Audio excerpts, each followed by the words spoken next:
బీసీలకు రిజర్వేషన్ల అమలు విషయంలో కాంగ్రెస్ బీజేపీ ప్రభుత్వాలు నిర్లక్ష్యం వహించాయని బీఆర్ఎస్ ఎమ్మెల్సీ కవిత పేర్కొన్నారు. రెండు జాతీయ పార్టీలు బీసీలకు తీరని అన్యాయం చేశాయని, తాను చెప్పినవి తప్పైతే శాశ్వతంగా రాజకీయాల నుంచి తప్పుకుంటానని కవిత సంచలన వ్యాఖ్యలు చేశారు.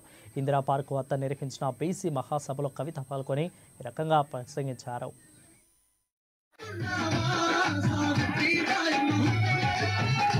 కులగణన చేస్తామని చెప్పి మొదలు పెట్టిండ్రు. 4500 కోట్ల రూపాయలు ఖర్చు పెట్టిండ్రు, కులగణన చేసిండ్రు. కానీ ఆ రిపోర్ట్ మాత్రం ఇంతవరకు బయట పెట్టలే. ఎందుకోసం భయం? మనం ఎంత మంది ఉన్నామో తెలిస్తే అంత వాటా ఇవ్వాల్సి వస్తుందని భయం తప్పితే ఇంకొకటి ఏమీ లేదు. 4500 కోట్లు ఖర్చు పెట్టి సోనియమ్మ ఆ రిపోర్ట్ ఇవ్వకుండానే వెళ్లిపోయింది. ఆ తర్వాత బీజేపీ ప్రభుత్వం 2014లో వచ్చిన తర్వాత బీజేపీ వాళ్ళు కూడా ఆ రిపోర్ట్ బయట పెట్టలే. బయట పెట్టకుండా ఇప్పుడు ఏమంటారు? బాజాబ్తా ఓపెన్ గా చెప్తున్నారు బీజేపీ నాయకులు, మేము కులగణనకు వ్యతిరేకం, మేము కులగణన చెయ్యము అని చెప్తా ఉన్నారు. ఇవాళ అట్లా అని చెప్పి సుప్రీం కోర్టులో కూడా వాళ్ళు అఫిడవిట్ వేసింది. ఇవన్నీ ఎందుకు చెప్పుకుంటున్నాం అంటే, రెండు జాతీయ పార్టీలు, అది కాంగ్రెస్ కావచ్చు, బీజేపీ కావచ్చు, అడుగడుగునా బీసీలకు అన్యాయం చేసిరు తప్పితే ఎక్కడ కూడా న్యాయం చేయలే. ఇవాళ నేను ఇప్పుడు చెప్పినటువంటి విషయాలన్నీ ఏ ఒక్కటి అవాస్తవమైనా నేను రాజకీయాల్లోంచి శాశ్వతంగా తప్పుకుంటానని చెప్పి ఛాలెంజ్ చేస్తా ఉన్న కాంగ్రెస్ పార్టీకి, బీజేపీ పార్టీకి.